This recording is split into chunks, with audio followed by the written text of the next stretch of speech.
I'm Mr. Midnight Hollow, your terrifying host, and you're about to hear this chilling encounter in today's episode of Terrifying Encounters.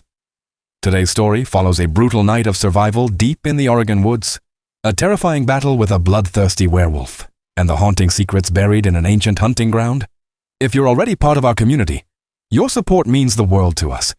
Each like, comment, and share helps uncover more stories like this. Or subscribe to see what is drawn out from the darkness and revealed to the world. Now, let's begin. The clock read 2:17 a.m. when Lucas Marlowe saw the first snowflakes swirling slowly under the truck's headlights. The cold there in Bend, Oregon, had a metallic, dry taste, as if the entire night was breathing through the lungs of the trees outside. The road cut through a dense, dark forest, with no lighting, and the only company was the steady hum of the tires on the asphalt and the firm breathing of his old traveling companion, the red Peterbilt 379, which he called Ruth. Lucas, 46 years old, short graying beard, former Navy mechanic, had the face of someone who had slept too many nights in empty parking lots and had witnessed things he preferred to bury in the dust of his rearview mirror. He was on his way to Klamath Falls, hauling auto parts for a local distributor. Simple route, easy job. But that night something was wrong. It wasn't the weather, nor the fatigue. It was the air. It had a thick smell, like rust mixed with wet meat, and it wasn't coming from Ruth. He lowered the left window and inhaled deeply. Nothing but the smell of cold. But there was something. A tension. Like a tight rope in the dark, waiting to snap. Shit, he muttered, adjusting his jacket tighter around his body. Far ahead, the road seemed darker than usual. Ruth's headlights were nothing but a timid beam compared to the vastness of the forest. Then he saw it. The first sign. A smear of blood. Long, irregular, as if something had been dragged along the shoulder. Lucas slowed down. No way. There was a truck stopped, hood open, emergency lights blinking weakly. The trailer angled against the side of the road. The name on the side read Ziegler Transport. He knew that name. It belonged to one of the rookies he'd seen days ago at the truck stop in Salem. Lucas braked, switched on Ruth's hazard lights, and grabbed the flashlight from the dashboard. The silence outside was as thick as the snow beginning to cover the ground. No owl calls, no crickets, not even the sound of branches swaying. It was as if the forest was suspended in time. He walked slowly toward the stopped truck.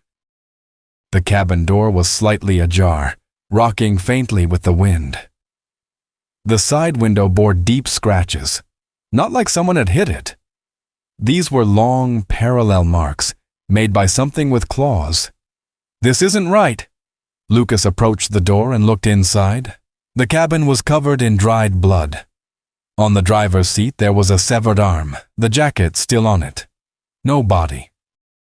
Just the limb, grotesquely tossed there, the fingers still curled as if they had tried to grab something at the last second. He stepped back, and the sound of a branch snapping beneath his foot echoed like a gunshot. That's when he felt it. The smell. It came all at once, strong, direct, a mix of wet animal, fresh blood, and rotting flesh. He spun around quickly, shining the flashlight into the forest. He saw nothing. "Hello?" he shouted. No response, only the unchanging silence of the woods. Lucas hurried back to Ruth, breathing hard, his heart pounding out of rhythm. He climbed into the cabin and locked the doors. Sat there, staring into the darkness ahead. The GPS was frozen. The screen flickered white as if it couldn't locate him. He turned on the radio to call for help. Static. "Damn it!" he muttered, slapping the dashboard. He started the engine, ready to leave. Ruth's lights flickered twice and died. The engine coughed once, then silence. That's when something landed on the cabin roof. The sound was dull but heavy, a thud that made the entire truck shake slightly. Lucas didn't move. He gripped the flashlight in his hand, staring upward as if he could pierce the metal with his gaze. Another sound. Something sliding across the roof. Claws. He crouched slowly, pressing himself against the seat, trying to control his breathing. He grabbed the switchblade he always kept beside the gearshift. Useful against robbers. Useless against monsters. But it was all he had. Then came the bang on the side. An impact so strong it bent the driver's door inward. Lucas screamed instinctively and pointed the flashlight at the glass, now cracking in 3 different directions. Outside, a yellow eye appeared, pressed against the window. A huge, animalistic eye, but with something that chilled him to the bone. It wasn't irrational. It wasn't just an animal. That thing was watching, measuring, calculating. "My God," Lucas whispered. The thing disappeared. A scratching sound began on the roof, then on the door, then on the ground around the truck. He heard the footsteps, slow, heavy. The creature was circling Ruth. Lucas closed his eyes for a second. He thought of the severed arm, the dried blood, and he tasted death in his throat. The radio crackled, just a sound, as if someone had tried to speak, then silence again. Lucas lifted his gaze. In the rearview mirror, something appeared for just a second. A tall, disproportionate shadow, with a head resembling a wolf's, but an upright, humanoid body covered in dark, dense fur. The hands, or paws, or claws, were large enough to rip a car door off with ease. Ruth rocked again. The creature was testing the structure. Lucas slid into the passenger seat, trying to buy time. He had to get out of there. He needed to think. Then he saw movement among the trees. Another light.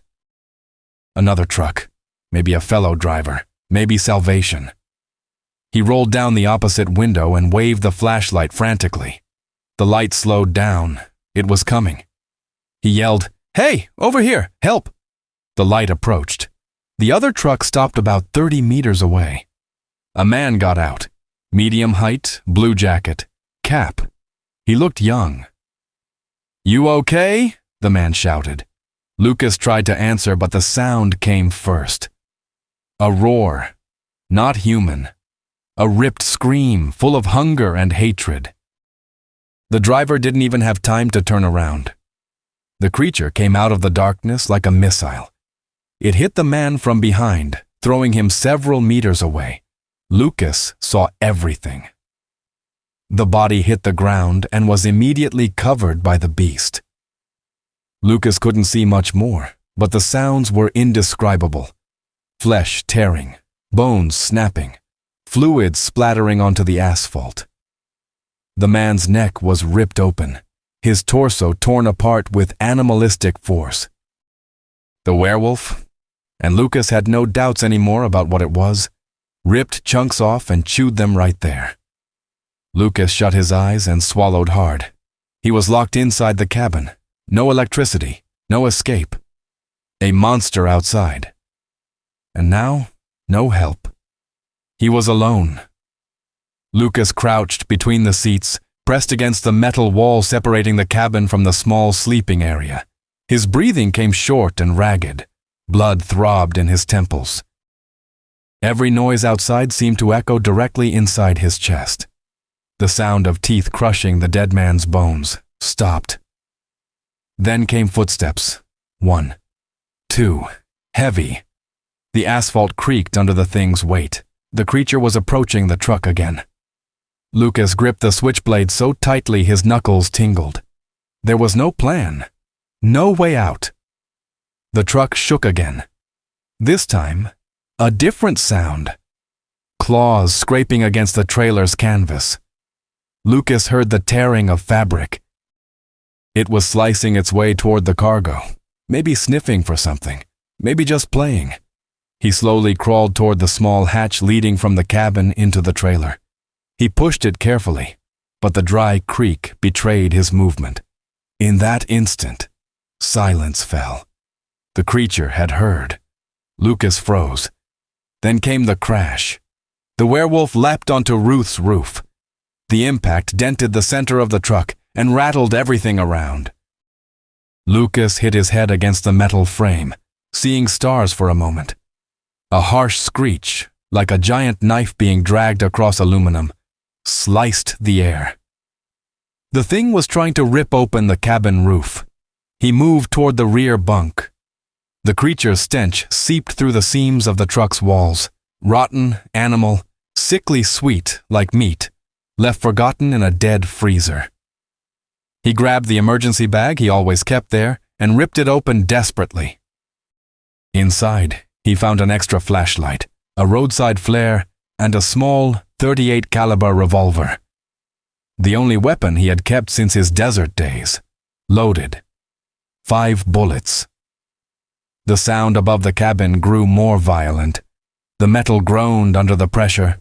Lucas cocked the revolver. His hand trembled, but retreat wasn't an option.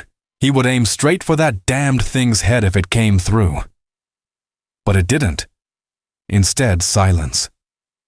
The noise stopped. No scratching, no footsteps, no growl. Only Lucas's heavy breathing and the wind slicing through the void. He crawled to the side window and peeked out. Nothing. The road was empty. The other trucker's body was gone, leaving behind only a dark pool and scraps of torn clothing. Lucas scanned every inch of his surroundings but saw no monster. That terrified him more than the attack itself. The disappearance. Where was it? A sharp thud answered. At the rear of the trailer, the creature was circling, looking for the weakest point. Lucas knew it would try to break the back doors. The trailer's frame was reinforced. But if that thing could tear through steel with its bare claws, it wouldn't last long. Lucas acted fast. He grabbed the roadside flare, twisted the base, and lit it. The red light illuminated the cabin. He opened the opposite window and threw the flare as far as he could. It landed among the pines, still glowing, releasing a thick trail of red smoke. He hoped the creature would chase the light like a confused animal. For a few seconds, nothing happened. Then he heard it. Footsteps. The monster moved away. It worked. Lucas knew it wouldn't last. He had to leave. Now. He unlocked the door, jumped out with the revolver in hand, and sprinted across the road. The cold stabbed his lungs like knives. Snow piled up beneath his boots. The wind burned his skin. But he ran. He darted into the woods without looking back. Each step sank into the soft snow. Branches cracked beneath him. Shadows thickened around him. He ran until his legs burned, until his muscles failed, until he collapsed on his knees between the trees. He went silent. He heard his heart, the wind, and nothing else. Then, a sound in the distance, a roar, not of pain, of rage. It knew. Lucas crawled toward a moss-covered rock formation and squeezed himself between 2 boulders, small, tight, but safe. For now. He sat there, clutching the revolver, shivering from more than just the cold.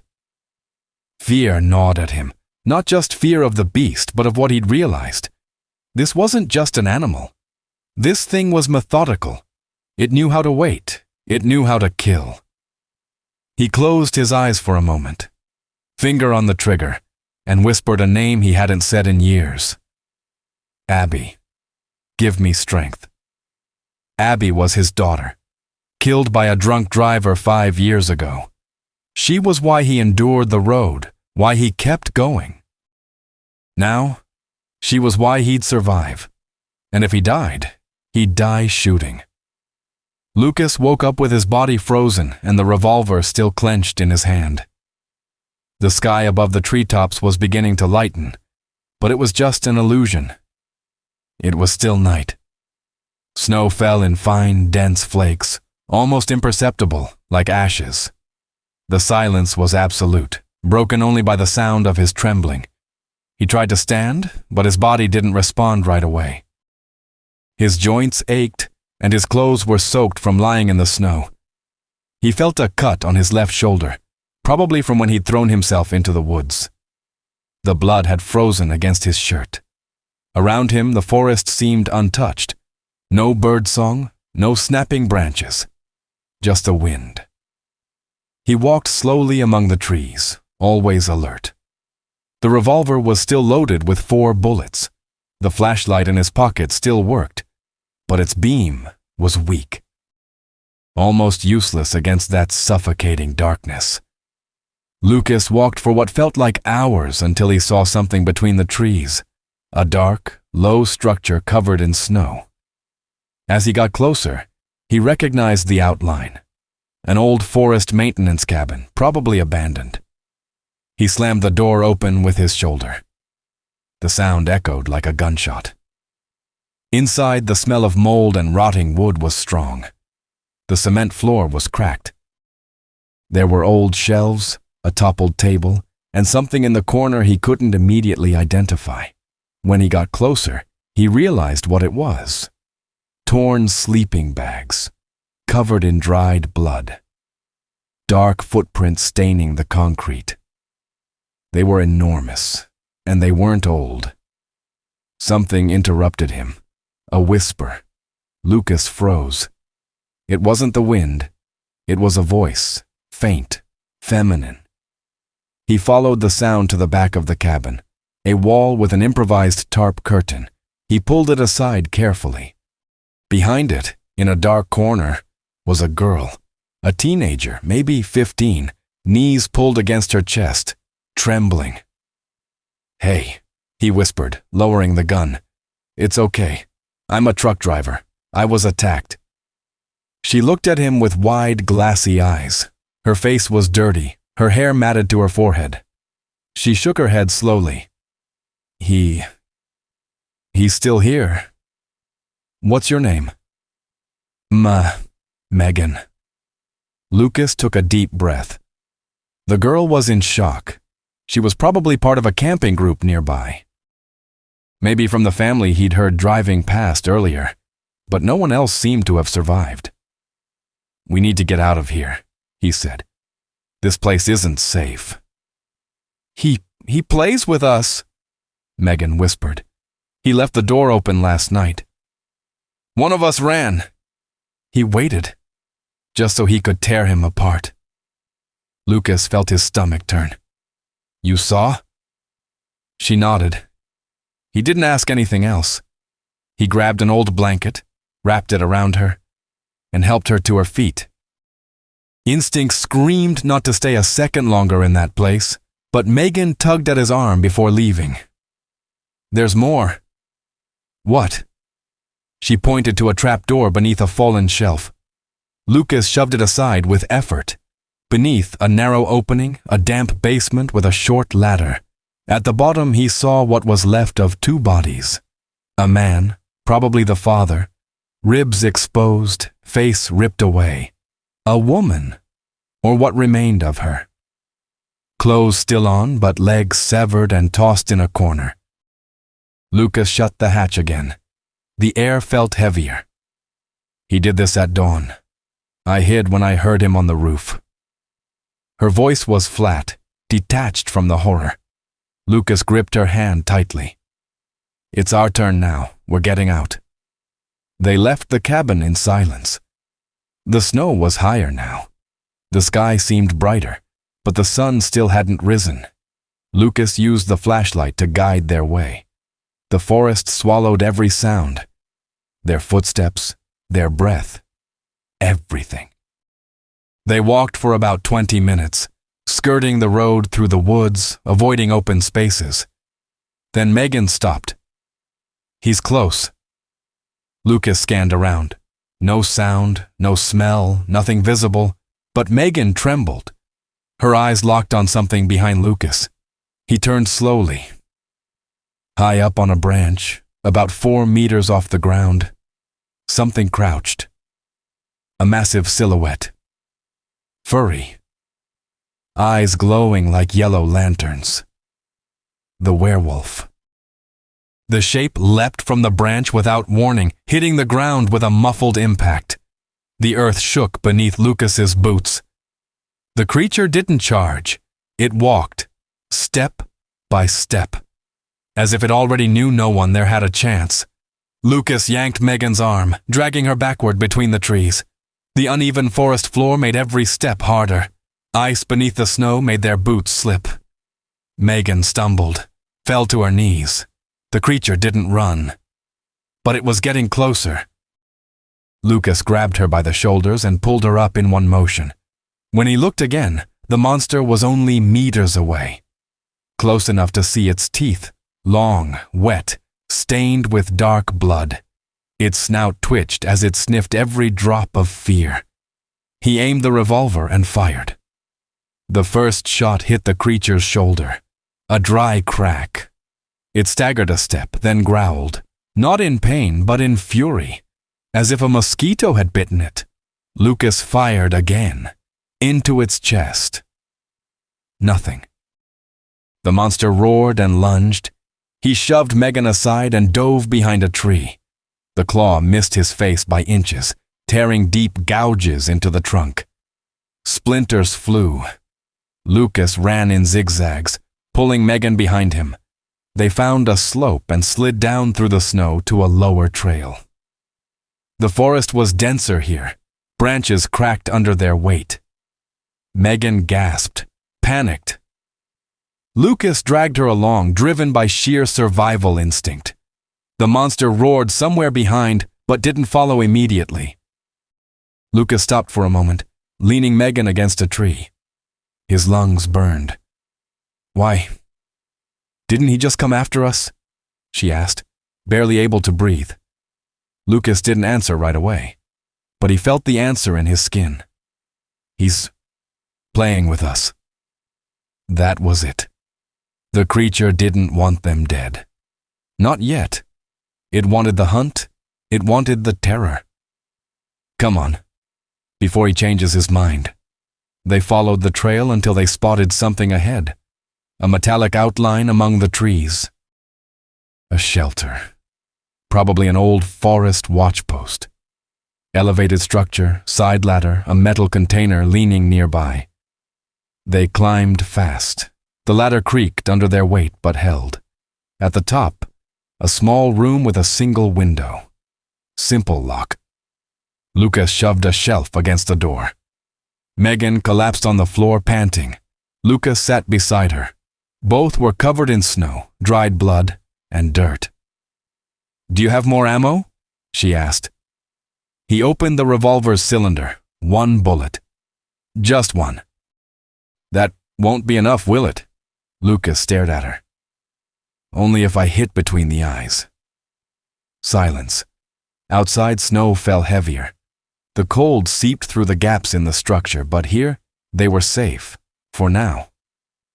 Lucas picked up a piece of wood and began scratching on the floor with the charred tip of a flare stick. "The truck's about 2 kilometers from here. If we follow the ridge straight, we should reach the road." "And him?"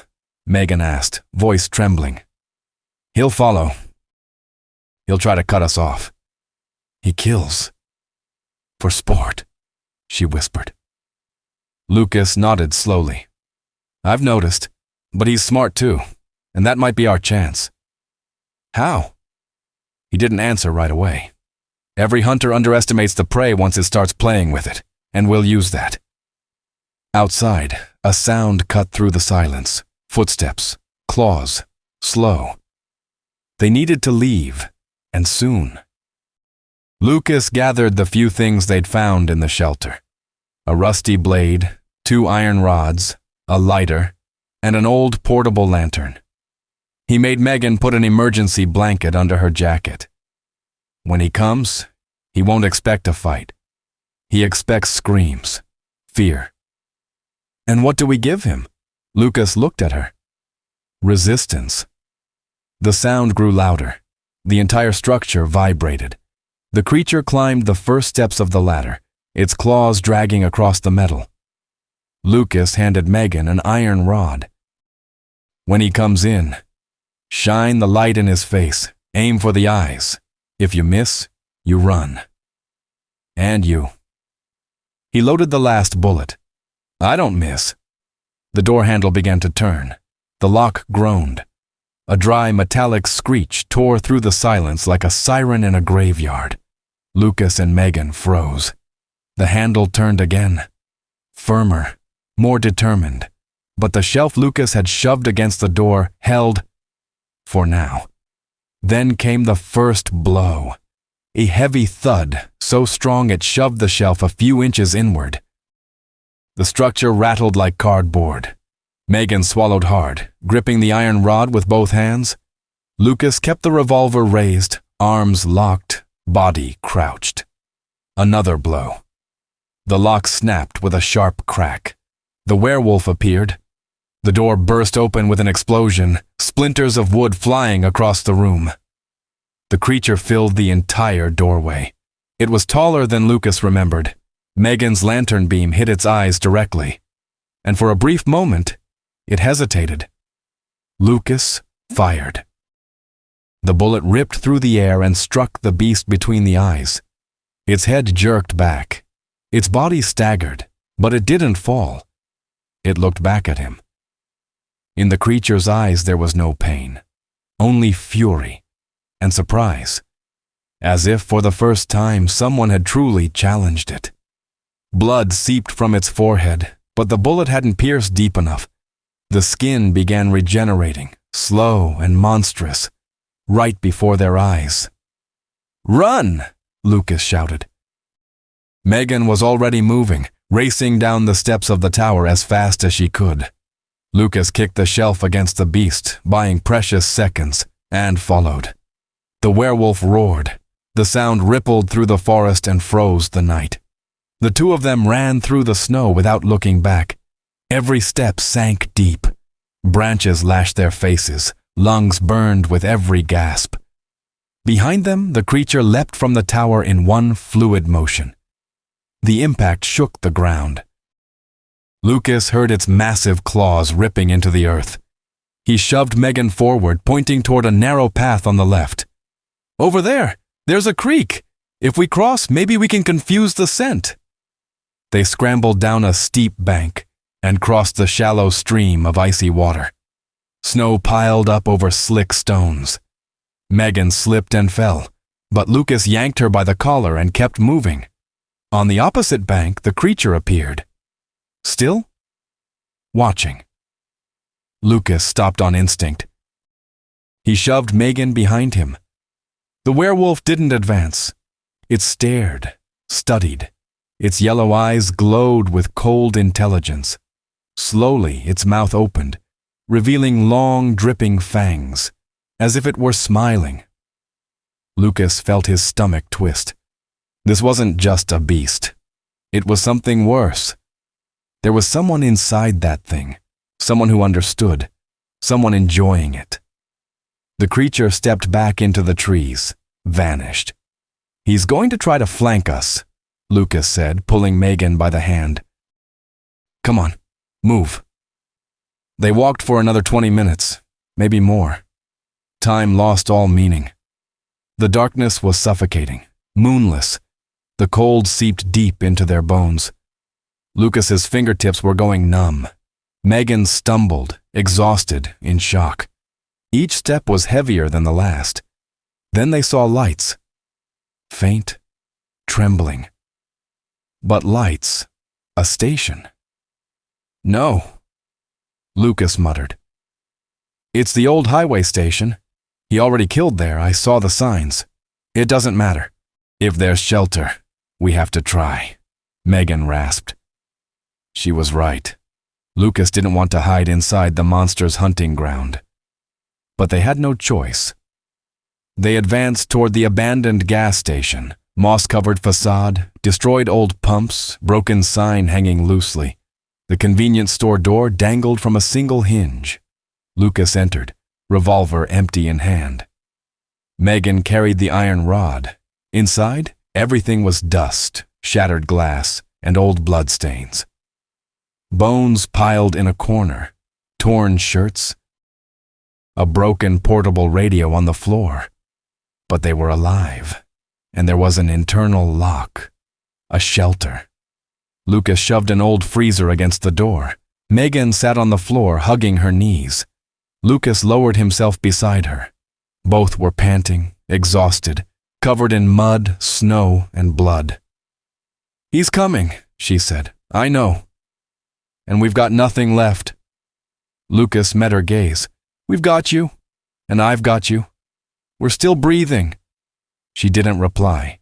A sound outside. Claws on glass. It was distinct.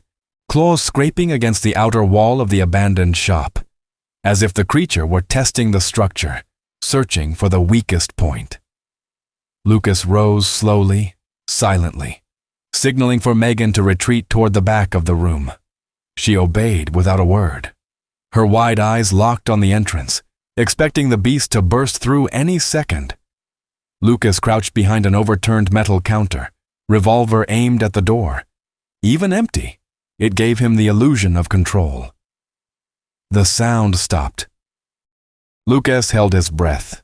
No movement, no sound, only the distant whine of the wind outside, and the tension stretched thin like a wire ready to snap. Then a violent crash. The store's side wall buckled inward, wood splintered, cracking under the monstrous force. Lucas's eyes widened as he grabbed Megan, dragging her behind a fallen refrigerator. Another crash. This time, the wall gave way. Huge chunks of wood flew across the room like shrapnel. The creature burst through from outside, shoving debris aside with its massive shoulders, tearing through the structure as if it were paper. It stopped in the middle of the store. Its hulking body filled nearly the entire corridor. Its chest rose and fell in slow, deliberate breaths. Its snout flared, sniffing the air. Its glowing eyes scanned every corner with predator patience. The heavy shoulders, covered in dark, thick fur, trembled like they contained too much energy to hold still. Lucas kept Megan crouched low, pressing her against the far wall. His eyes spotted a metal pipe on the floor, part of an old fire extinguisher mount. He grabbed it with his left hand, curling his fingers tightly around it. The werewolf took 2 steps forward. Lucas hurled the pipe across the room without warning. It clanged loudly against the opposite wall, ricocheting and crashing to the floor. Instantly, the creature spun toward the sound, reacting violently. Lucas seized the moment, yanked Megan by the collar, and pulled her toward the back door. The rotten wood groaned, but didn't break. He kicked it with all his strength. The door flew open with a crash, revealing the snowy night beyond. "Go!" he yelled. Megan bolted, plunging knee-deep into the snow. Lucas followed close behind. The beast realized the trick and roared in fury. The sound of furniture and debris being hurled inside the store echoed behind them. They ran aimlessly, driven only by instinct. The forest seemed endless. Branches whipped at their faces. The cold sliced their skin raw, but there was no stopping.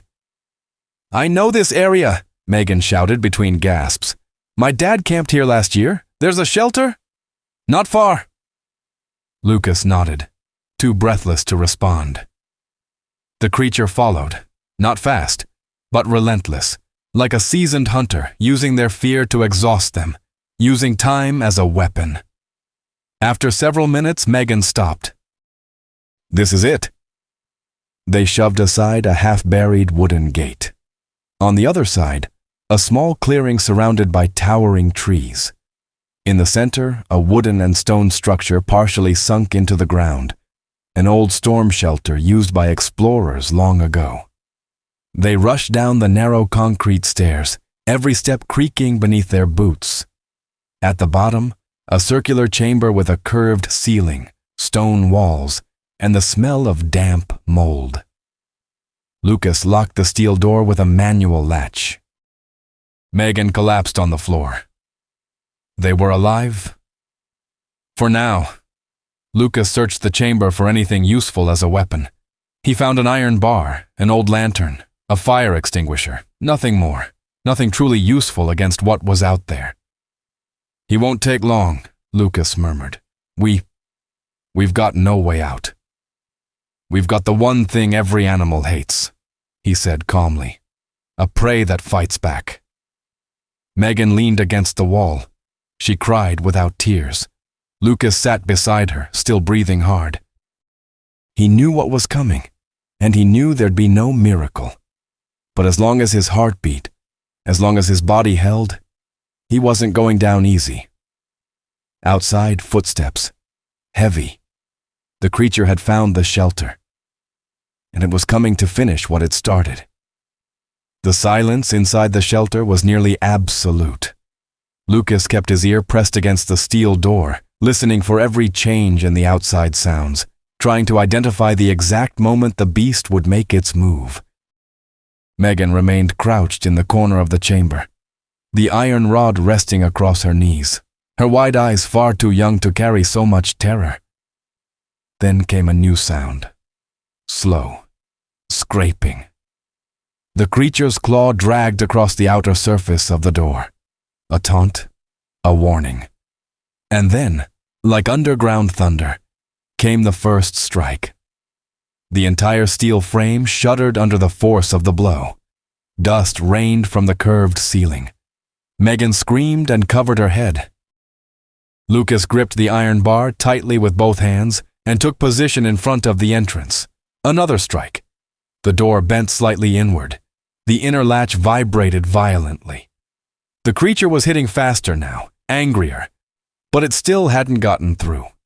Lucas used the brief pause to scan the room. In a shadowed corner, he spotted an old fuel can. Next to it, a rusted lantern. He tested the can. There was still liquid inside. He lit the lantern. A weak flame flickered to life. A plan began to form. "Megan," he said, "when it gets in, you're going to throw the fuel at its eyes." "Into its eyes?" she asked, voice cracking. "That's right. And I'll light it. That'll make it retreat. Maybe long enough for us to escape. But don't expect it to die. We just need time. And if it doesn't work, we won't get another chance." She nodded slowly. Her hands trembled as she picked up the fuel can, testing its weight. Light enough to throw with precision. The third blow hit so hard, one of the door hinges cracked. The metallic sound roared through the chamber. Lucas placed the lantern on the ground, his lighter ready beside it. The tension was unbearable. The fourth strike shattered the latch. The door flew open, revealing a tunnel into hell itself. The werewolf stepped in, massive, its fur matted with blood and snow. Its eyes burned with the same primal fury as before. Its mouth hung open, its tongue lolling like a hunting dog's. Its fangs dripped with blood. The stench was suffocating. Wet fur, meat, and death. "Now!" Lucas shouted. Megan hurled the fuel. The liquid splashed across the creature's face and chest. It screamed, a sound between a roar and a human wail, full of pain and rage. Lucas kicked the lantern toward it. The fire caught instantly. Flames engulfed the beast in a violent blaze of orange and blue. The scream that followed wasn't animalistic. It was human, raw, horrifying. The werewolf staggered, slamming into the stone walls, clawing desperately at its burning fur. Its roar shook the entire chamber. The flames spread across its thick coat, racing up its snout, devouring its arms. Lucas seized the moment and charged with the iron bar. He swung with all his strength, striking its knee. The sharp crack of bone echoed. The beast collapsed sideways, roaring even louder. Megan sobbed uncontrollably now, not from fear, but from sheer visceral terror.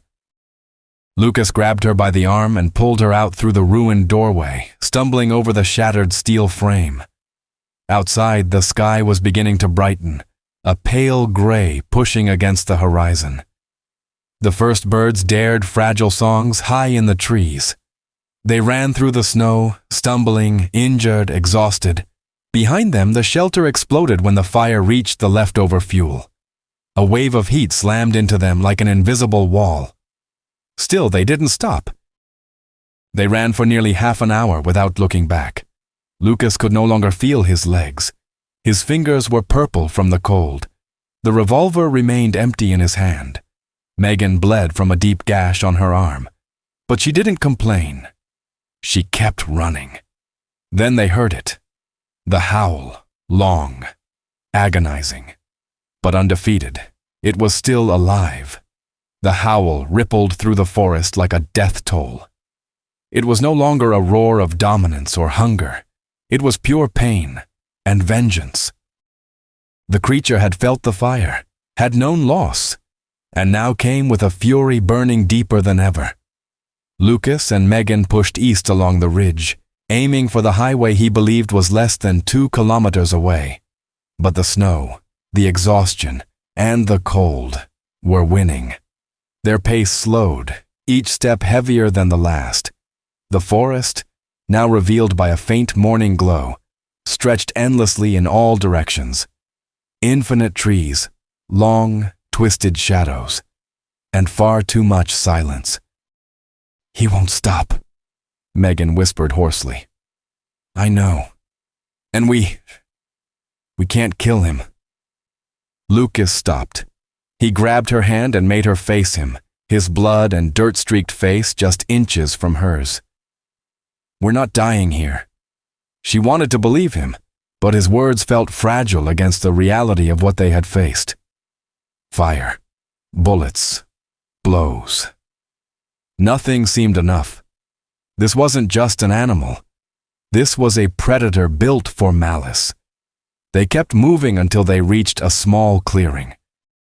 In the center stood a massive rock, covered in lichen and snow. Around it, a natural circle of twisted trees. Something about the place froze Lucas from the inside out. Time seemed to stop here. The forest sounds vanished. The breeze died. And the smell, the same smell from the beginning. Iron, flesh, decay. Megan dropped to her knees. Lucas glanced around warily. "Come on, we need to get out of here. He's close."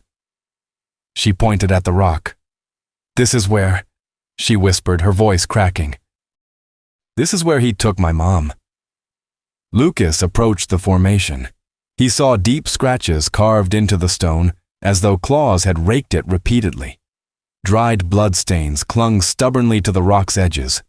Strange markings were etched into the surface in a language he didn't recognize.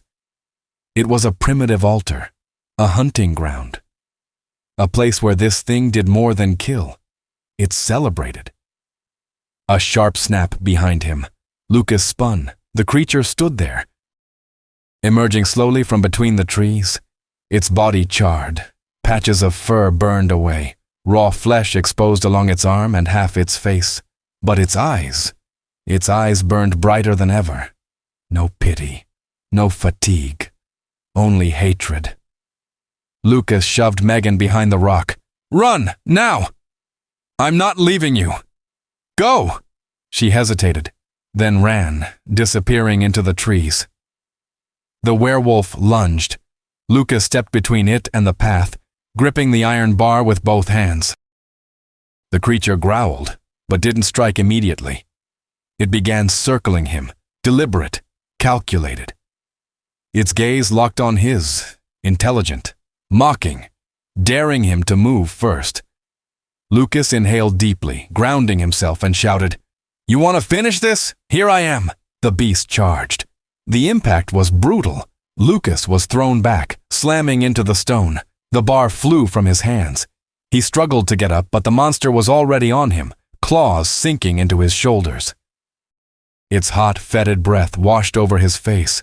It snarled, drooling, ready for the killing blow. Then a scream tore through the clearing. Megan! She was behind the beast, gripping the iron rod, and she swung with everything she had. The metal smashed into the creature's burned temple. The spot where the fire had seared deepest. The strike was sharp, solid, unyielding. The beast roared, staggering, turning toward her in blind fury. Lucas seized the moment. He snatched the fallen bar, pushed himself to his feet, and drove it forward with every ounce of strength he had, plunging it deep into the creature's chest. The muffled sound of metal-piercing flesh hung in the freezing air. The werewolf froze, its raised claws hovering mid-swipe toward Megan. Its glowing eyes widened in shock. The bar had sunk deep, right into the heart, or perhaps somewhere deeper. The creature's massive body convulsed. Its muscles trembled. Its claws opened helplessly.